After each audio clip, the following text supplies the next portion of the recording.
आजकालच्या मुलांना खायला घालणं सोपं काम नाही आहे. त्यांना फक्त अनहेल्दी फूड पाहिजे असतात. पण आम्ही पण महाराष्ट्रीयन नाही आहोत, असं सोडणार नाही आहेत. हेल्दी फूड खायला घालणार आणि त्याला तडका देणार, ते म्हणजे मस्त स्ट्रीट स्टाईल. मग काय, मुलं देखील आवडीनं खाणार. मग आज असंच आपण बनवूया मस्तपैकी पांढरा रस्सा आणि फ्राईड चिकन.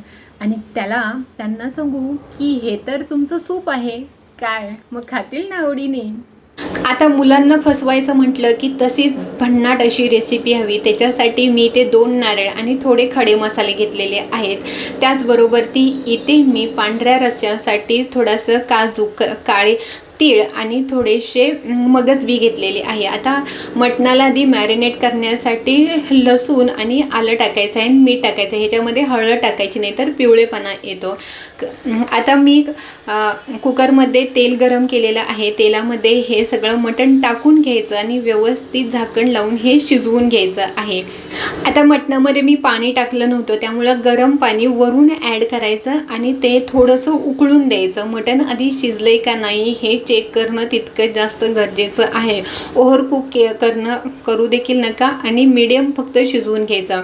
आता काय करायचं, भांड्यामध्ये तेल गरम करायचं. त्याच्यामध्ये थोडंसं मिरची आणि जे आपण गरम मसाले काढले होते ते टाकायचं आणि इथे आपण जे काजूची प्युरी केली होती ती टाकून घ्यायची आणि त्याच्याच बरोबर ते आपल्याला टाकायचा आहे तो मटणाचा स्टॉक टाकायचा आहे. आणि लगेचच थोडीशी उकळी आली की लगेचच आपण जे नारळ होते त्या नारळाचा जो रस काढला होता तो याच्यामध्ये ॲड करायचा आहे. आता जे सुक्कं मटण म्हणजे मटण जे शिल्लक राहिलं होतं ते आपण सुक्कं बनवून घेणार आहोत. म्हणजे खायला देखील टेस्टी लागतं आणि मुलं अगदी आनंदानं खातात.